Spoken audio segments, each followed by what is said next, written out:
25장 1절에서 13절 열처녀 비유거든요.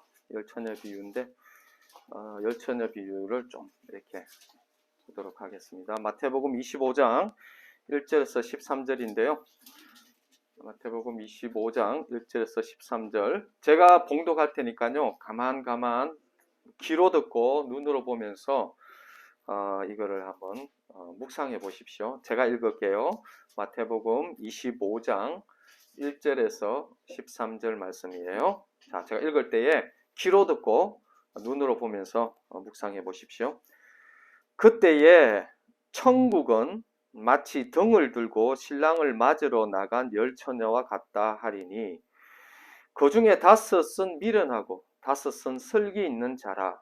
미련한 자들은 등을 가지되 기름을 가지지 아니하고 슬기 있는 자들은 그릇에 기름을 담아 등과 함께 가져갔더니 신랑이 드디어 오므로 다 졸며 잘세.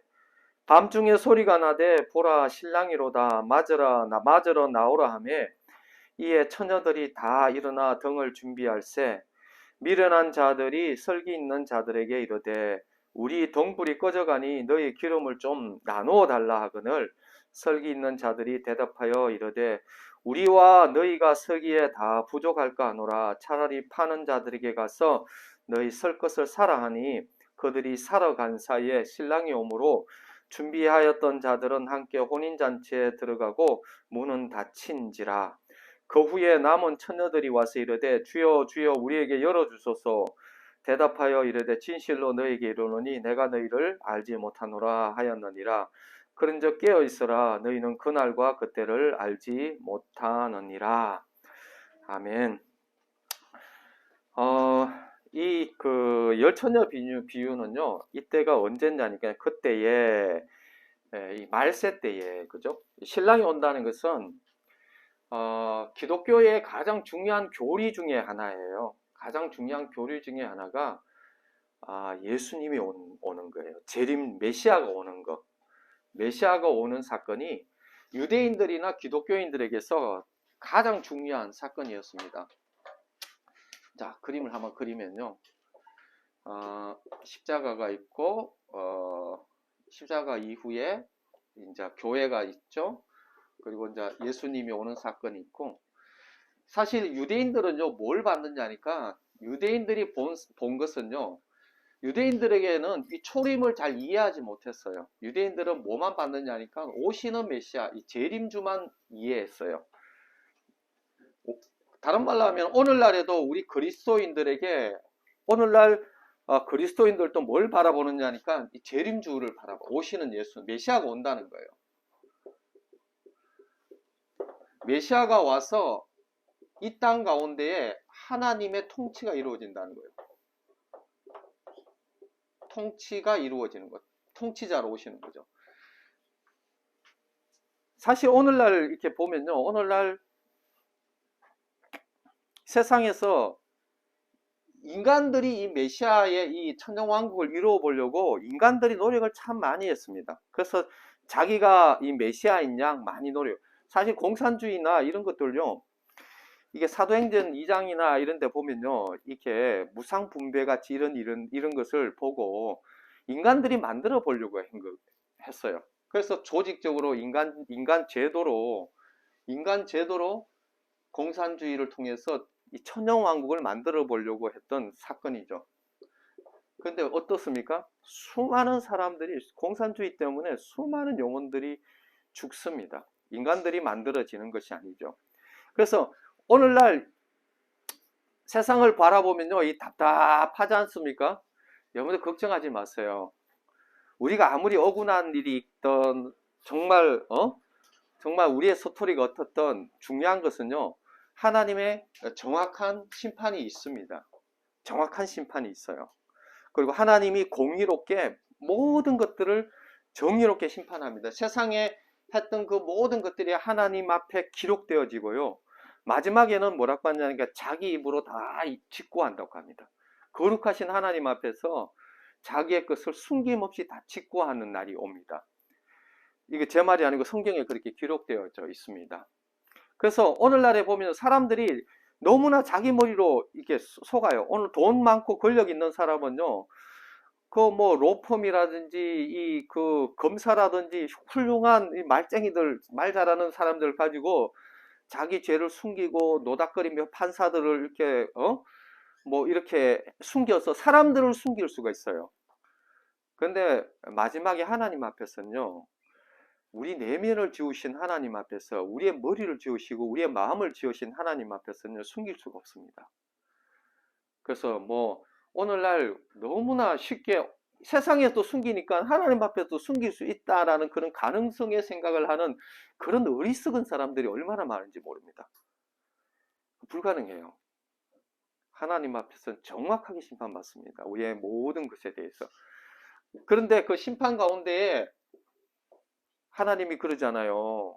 모든 사람이 죄를 범하였으면 하나님의 영광에 이르지 못한다고. 어느 누구도요, 하나님 그 심판에 살아남을 자가 없습니다. 자, 여기서 유대인들이요, 에녹도 그렇고, 아브람도 그렇고, 다윗도 그렇고, 수많은 사람들이, 그죠? 죽잖아요? 여기서 딱 이게 이 땅의 삶이 딱 죽으면요, 성경에 보면은 뭐라고 하냐면 잔다라는 얘기가 해요. 잔다. 잠을 자는 것 같이 표현했어요. 이삭이 죽어도 여기서는 하나님 앞에서는요, 세상에서는 죽는 개념이지만 하나님 앞에서는요, 죽는 개념이 아니고 자는 개념으로 얘기를 해요. 그러면은 구약시대 때 딱 죽잖아요. 구약시대 때 내가 예를 들어서 구약에 뭐 아브라함이다. 그럼 내가 딱 죽잖아요. 딱 죽는 그 순간 자는 거예요. 잘 때는 깰 때가 있잖아요. 잠을 딱 잤는데 눈을 딱 깨면은 어디냐 하니까 눈을 딱 깨면은 주님의 이 심판대 앞에 있습니다. 근데 이게 1000년이 지나든 2000년이 지나든 3000년이 지나든 인간에게는 1000년, 2000, 3000년이 길지만은요, 이때 이 사람이 눈을 딱 감고 딱 뜨는 순간에는 이 사람이 눈을 감고 뜨는 시간이나 여기서 우리가 눈을 감고 뜨는 시간이나 똑같아요. 하나님 앞에 이 시간이라는 것은 의미가 없어요.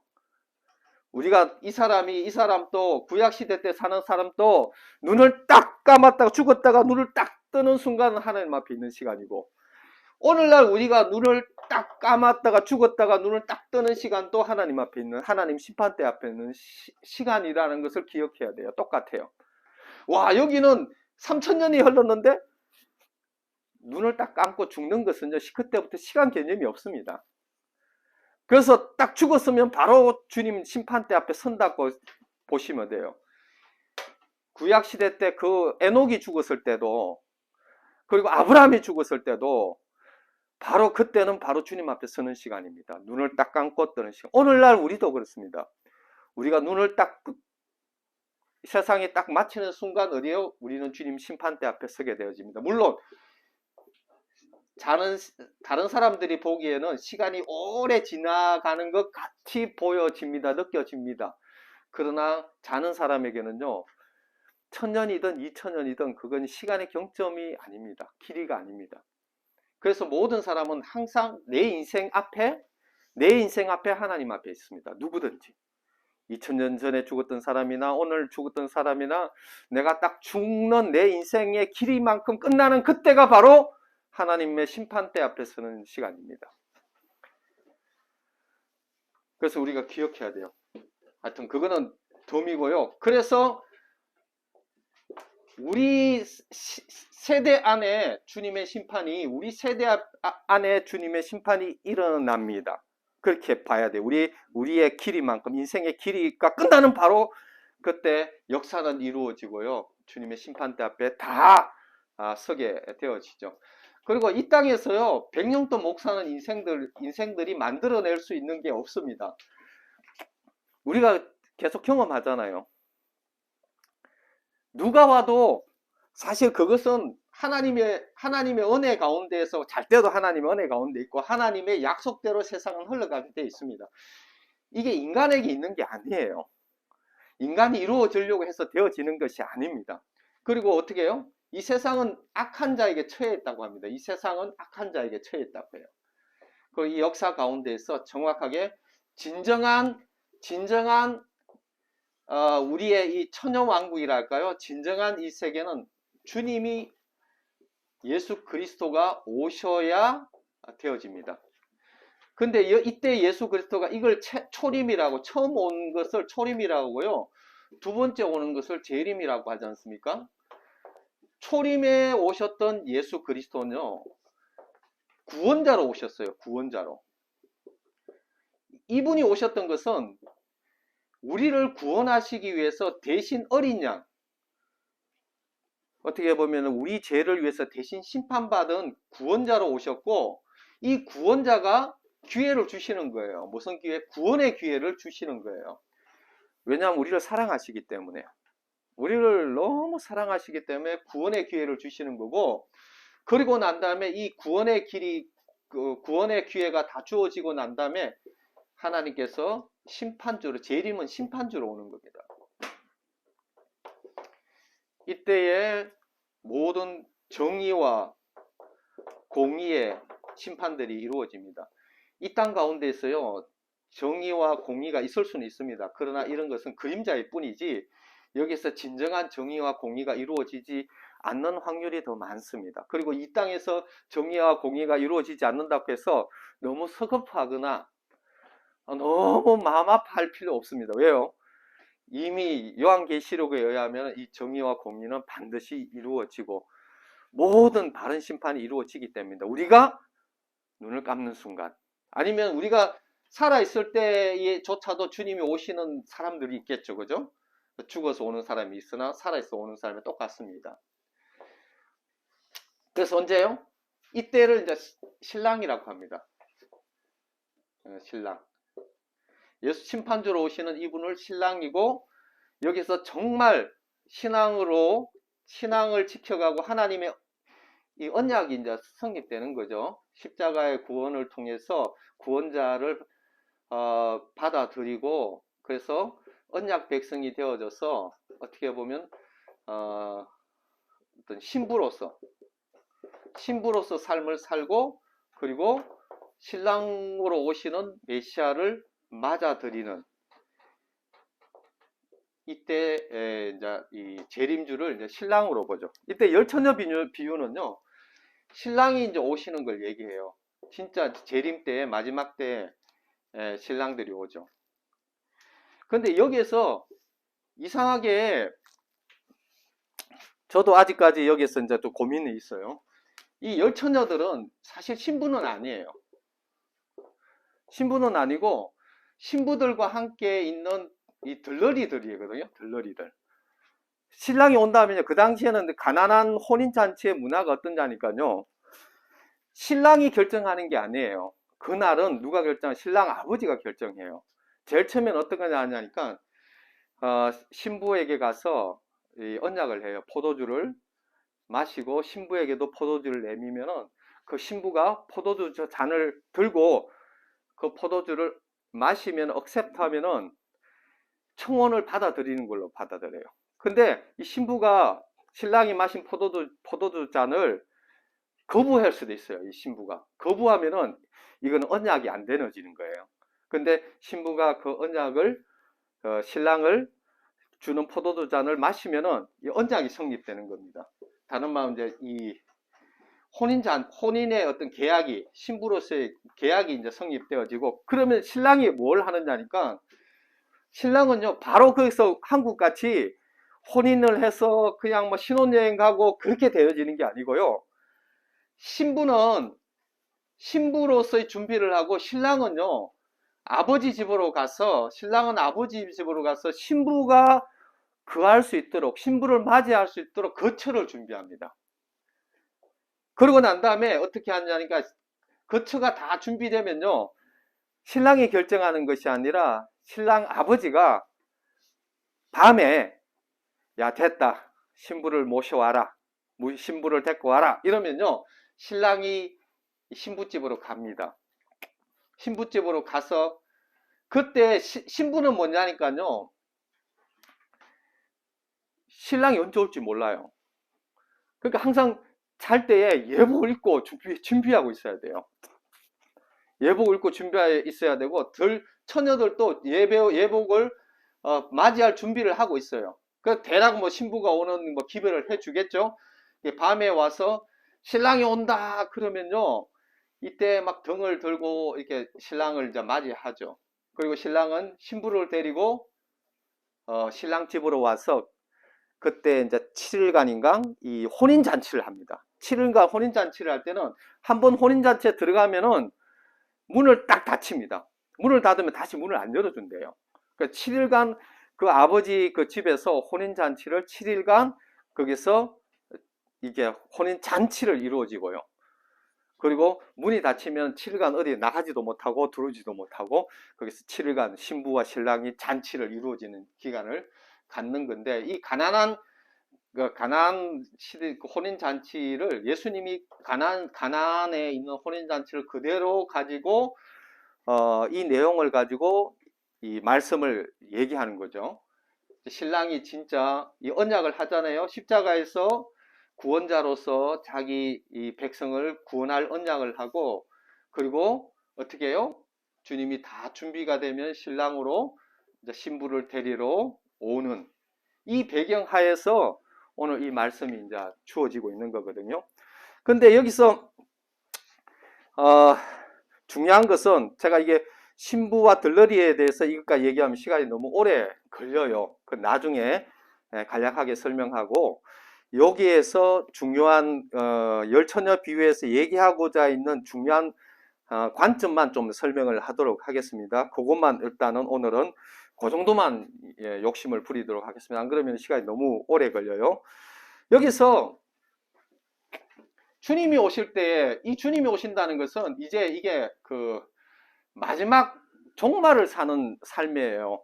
여러분들이 오늘날 우리가 살아가는 것이 종말이라는 것을 여러분들이 아셔야 돼요. 얼마 안 남았습니다. 그렇게 많지가 않아요. 언제 오는 것은 아무도 모릅니다. 그러나 그 시와 때는 하나님이 결정하시는 것이고, 그러나 징조를 봐서 대략 알 수가 있어요. 아, 이게 곧 오실 것 같아. 사실 코로나나 이 모든 것들도요, 그 하나의 징조예요.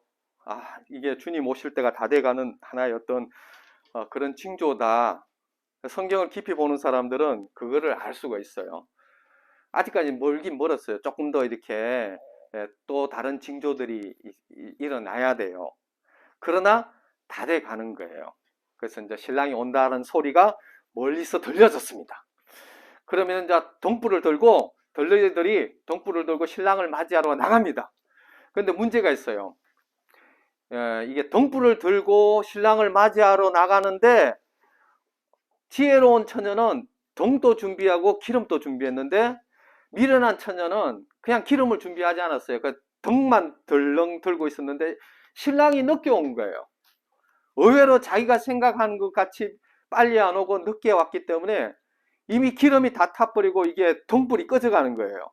그 기름이 필요하게 된 거죠. 그래서 다른 신부들은요, 그 기름을 어떻게 했어요? 그 기름을 등불에다가 다 넣었겠죠. 다시 채웠겠죠. 채워서 다시 불이 타고 있는데 그 기름을 나눠 달라고 그렇게 하니까, 야, 이거 기름을 같이 서기에는 부족하니까 누가 어떻게 뭐 다른 데 가서 기름을 좀 사든지 해라 해가지고, 다섯 처녀는 기름을 구하러 간 사이에 신랑이 왔어. 아마 신부를 데리고 신랑 집으로 가서 딱 문이 닫힌 것 같아요.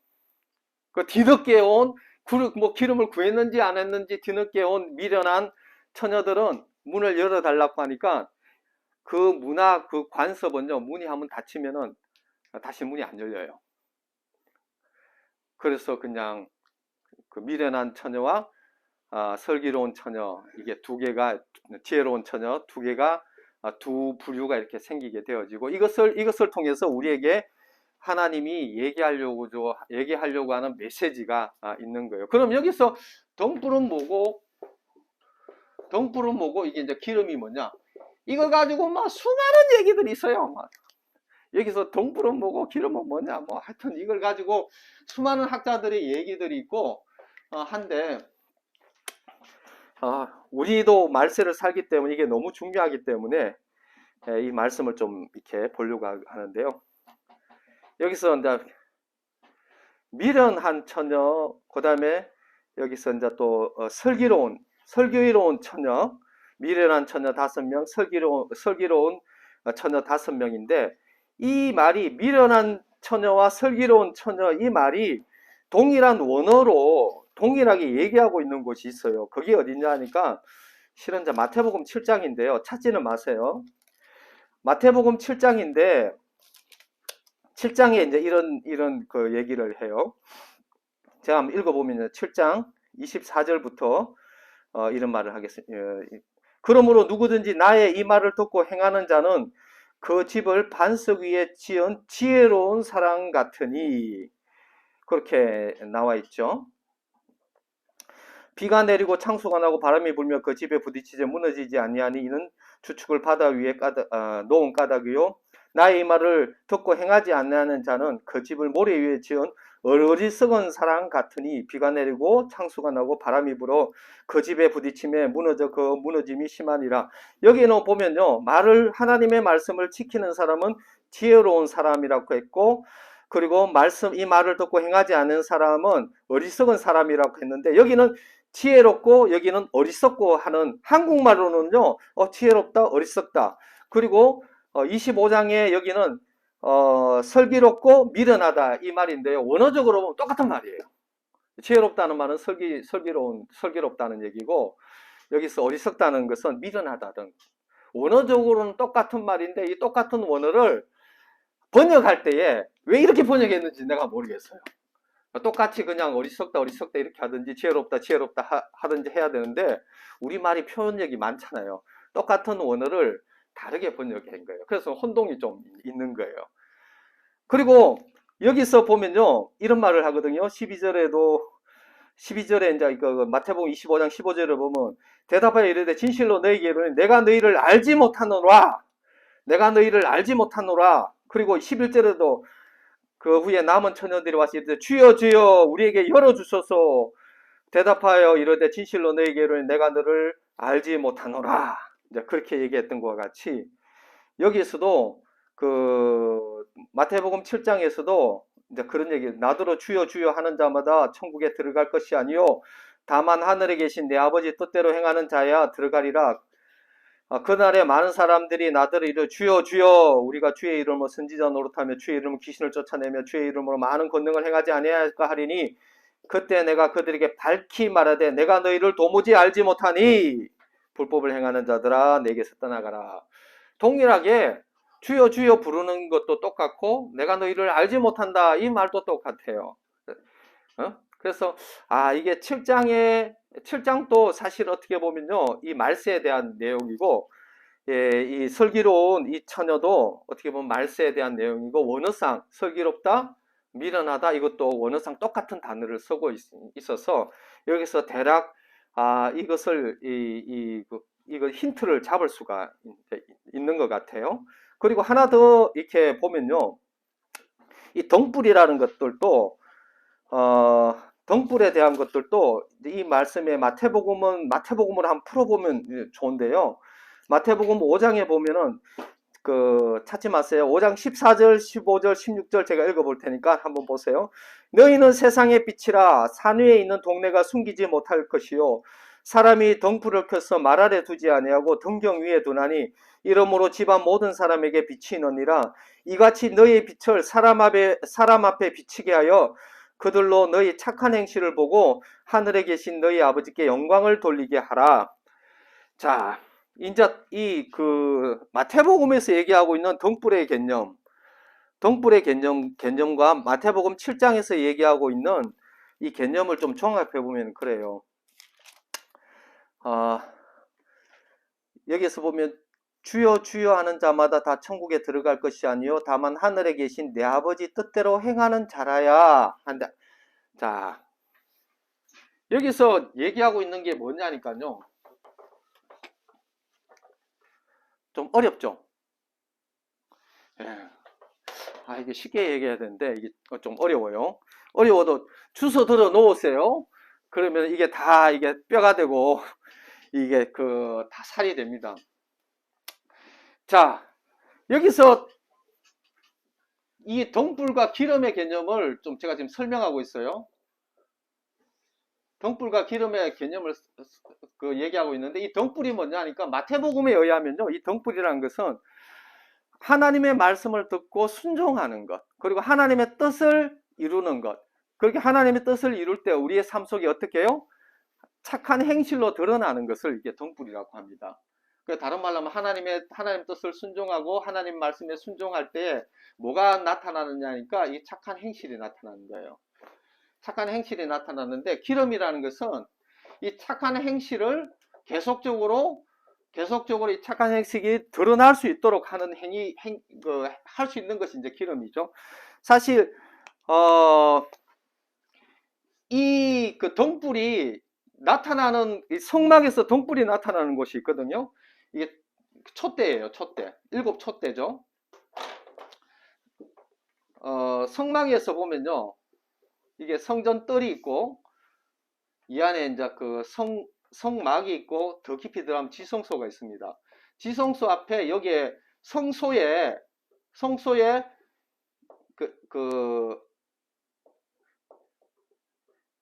이 금촛대가 있어요. 금촛대가 있고 이게 떡상이 있고 여기에 이제 향불이 있는데, 이 이제 금촛대 이 등불은 끄면 안 돼요. 계속적으로 매일 기름을 보충해 줘야 돼요. 매일 기름을 보충해 주고 절대 이 불을 끄면 안 돼요. 그 불을 밝혀 줘야 돼요. 그래서 이걸 전체적으로 볼 때에 이 등불과 기름은 뭘 이야기할 수 있느냐니까 이런 겁니다. 예수를 믿는 사람에게 있어서요, 예수를 믿는 사람에게 있어서 기름은 자기가 가지고 있는 게 아니에요. 내가 드러낼 수 있는 게 없어요. 우리에게는 기름이 없습니다. 여기서 우리가 착한 행실을 할 수 있는 게 실은 없어요. 우리 착한 일을 흉내낼 수는 있습니다. 그러니까 착한 일을 흉내낼 수 있는 것은 얼마 길지도 않아요. 금방 들통납니다. 특히 공동체 생활 해보면요, 금방 내가 어떤 존재인지 금방 이렇게 존재가 드러나거든요. 내 안에 선한 것이 없다는 것이 금방 이게 들통이 나죠.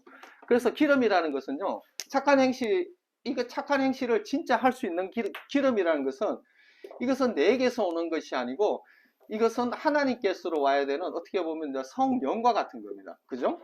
하나님의 성령이 있어야 되는 거죠. 내가 드러낼 수 있는 것이 아니라 내 안에 내가 하나님의 선한 일을 할 수 있도록 하나님이 내 안에 채워주셔야 되는 거예요. 하나님이 내가 선한 일을 할 수 있는 존재가 아니라는 것. 그리고 그것이 어떻게 되냐, 하나님께로부터 계속 공급을 받아야 됩니다. 언제 매일 공급을 받아야 되는 거예요. 매일 공급을 받아야 되는 거예요. 사실 그리스도인들은요, 교회 다닌다고 해서 그냥 교회 다닌다고 해서 모든 것이 되는 게 아니에요. 교회 다니는 사람이 그냥 형식적으로 다닐 수가 있습니다. 그리고 교회 다니면서 내 뜻을 행할 수가 있어요. 내 뜻을 행할 수 있고, 어떤 사람은, 의지가 강한 사람은요, 그냥 착한 일을 할 수가 있어요. 나름 내 뜻을 가지고. 나의 윤리 도덕적인 어떤 그런 사람들은요, 나름 착한 일을 할 수가 있습니다. 그러나 어때요? 한계가 있습니다. 어느 순간이 가면요, 꺼져버립니다. 어떤 상황과 환경을 만나면요, 더 이상 그것을 지속할 수가 없습니다. 그게 우리 인간이에요. 왜냐하면 우리의 의라는 것은요, 기름 없는 의, 등불과 같아서 조금은 할 수가 있지만은 그걸 계속 할 수가 없어요. 참는 것도 한계가 있지. 한두 번 참지 어떻게 그것을 계속 참아내고 계속 하나님의 삶을 살 수가 있습니까? 이게 인간에게는 없는 거예요. 우리가 계속적으로 하나님의 일을 살려면요, 그건 하나님이 하셔야 되고 하나님이 도와주셔야 돼요. 그건 우리의 힘으로 살 수 있는 것이 아니죠. 이건 하나님의 성령이라고 하거든요. 우리 가운데 하나님의 성령께서 우리로 살게 해 주셔야 돼요. 그리고 우리에게 공급해 주셔야 되고, 하나님의 은혜와 자비를 계속적으로 이 성소에서 등불이 계속 탈 수 있도록 매일매일 기름을 공급해야 되는 그런 제사장이 계속 공급해 줘야 돼요. 그와 마찬가지로 미련한 처녀와 슬기로운 처녀의 차이는 그거예요. 미련한 처녀는 자기 힘으로 살려고 했던 거예요. 자기의 노력으로, 자기의 등불로, 자기의 의로 살아보려고 했는데 한계가 있는 거예요. 주님이 늦게 오고 상황과 환경이 바뀌고 열받는 일이, 상황이 달라지면요, 그거 못 살아냅니다. 우리가 어떤 존재인데요? 다 들통납니다. 우리 존재가 다 들통나버려요. 못 삽니다. 안 돼요. 그래서 어떻게 해요? 그럴 때마다 하나님의 공급을 받아야 됩니다. 매일 공급받아야 돼요. 여러분들이 여기에서 같이 예배드리고 기도회하고 하는 이유가 뭡니까? 우리가 못 살기 때문에 그래요. 뭐 저는 살 것 같습니까? 저도 못 삽니다. 하나님의 삶을 살아야 되는데 하나님이 원하시는 나의 뜻이 아니라 하나님의 뜻을 위하는 삶을 살아야 되는데 그것이 나한테 있습니까? 없어요. 나는 그렇게 살 수 있는 존재가 아니에요. 못 살아요. 당연히 못 살죠. 살 수 있다. 그 거짓말이에요. 한번 살아봐요. 그게 사라지는가? 인간은 하나님의 자녀로운 삶을 사는 것이 불가능합니다. 이게 정상이에요. 이걸 인정해야 돼요. 아, 나는 하나님의 자녀로서의 삶을 못 사는구나. 본래 그런 존재다. 이거를 인정하지 못하면 기름을 준비 안 합니다.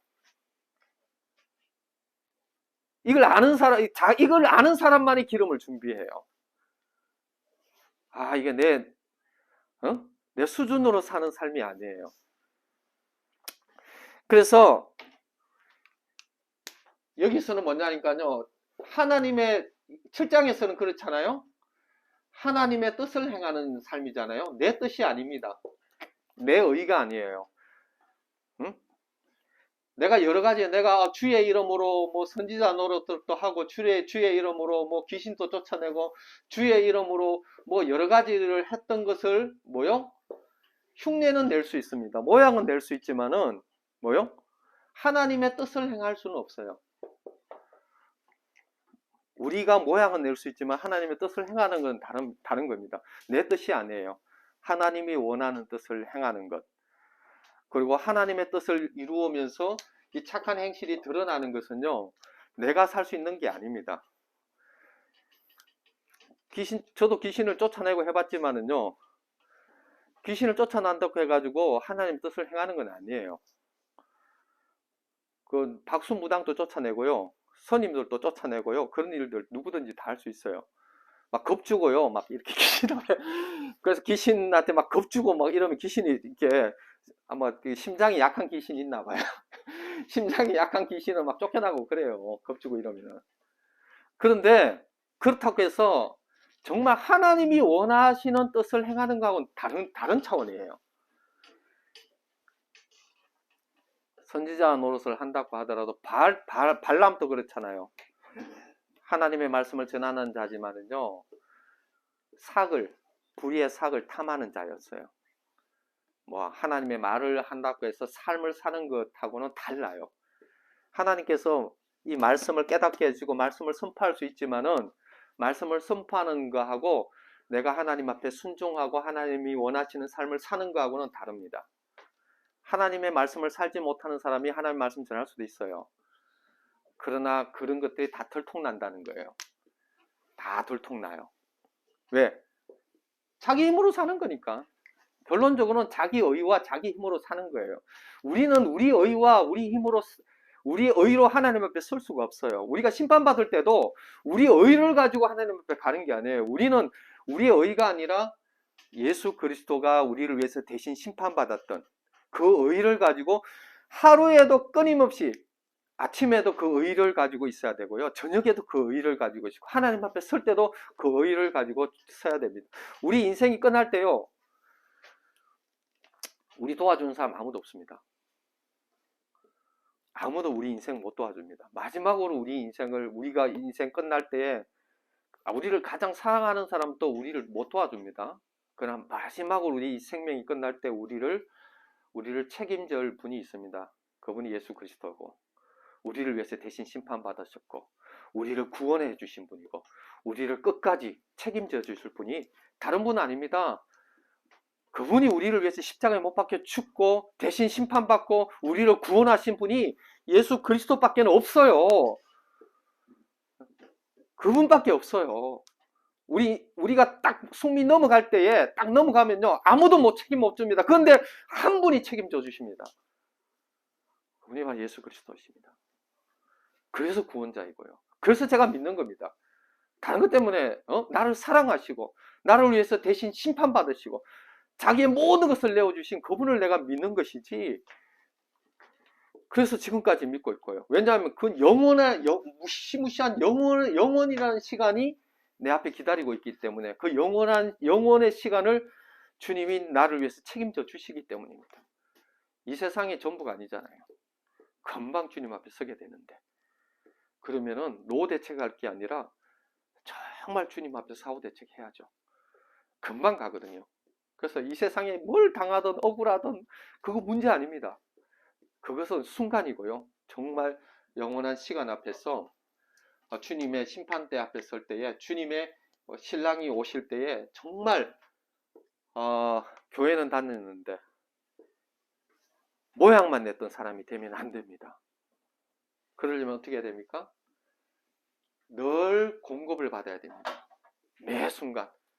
제사장이 계속 매일 이 등불을 끄지 않고 등불을 계속 기름을 채워서 계속 불을 밝혀 주었던 것 같이,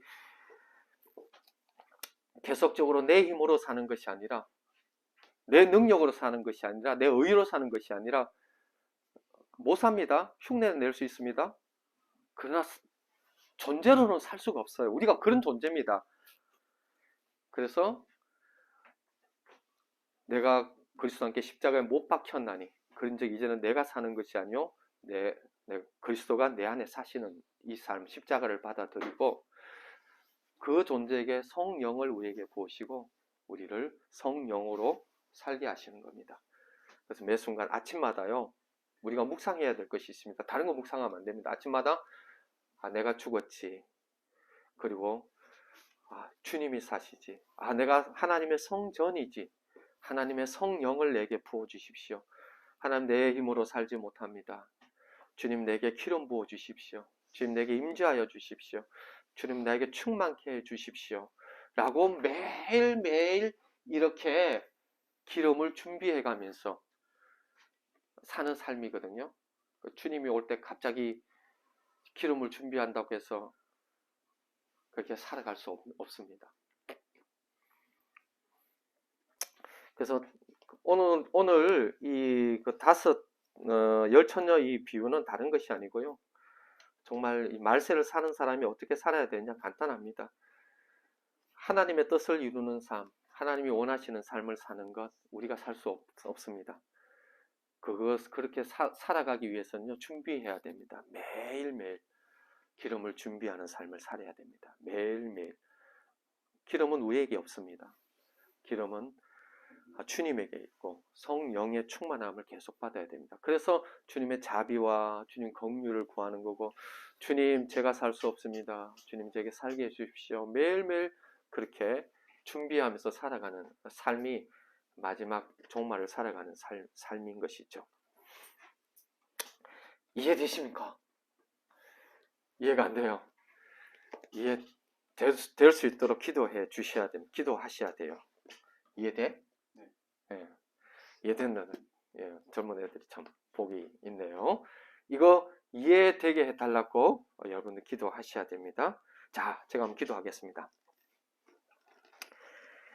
하나님, 말세를 당한 자들이 어떻게 살아야 되는지, 주님, 주님이 원하시고 주님의 뜻을 이루는 삶, 주님을 준비하고 있지만 주님, 내 힘으로 살고 나의 의로 내가 하나님 앞에 나아갈 수 없는 존재인 것들을 주님 고백합니다.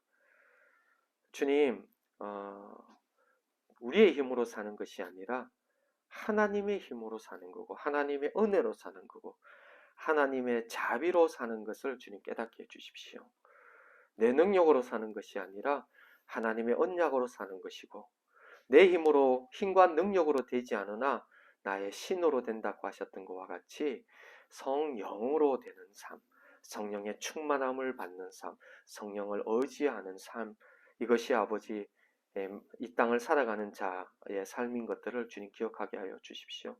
성소에서 매일 금초 때 등불을 끄지 않고 매일 기름을 공급했던 대제사장과 같이 주님, 우리의 삶 가운데 매일 주님께서 우리에게 등불을 기름을 공급해 주시고 또한 우리가 의에 줄이고 목마르고 심령이 가난하게 되어서 나의 의로 주님 앞에 나아가지 않고 매일 주님의 공급하심을 매일 성령의 충만함을 구하는 주님의 은혜를 구하는 주님의 자비를 구하는 자 되게 하여 주십시오.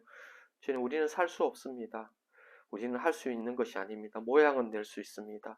형식은 차릴 수 있고 명찰은 달 수 있지만 주님, 우리는 내용이 없습니다. 주님, 내용을 채워 주십시오.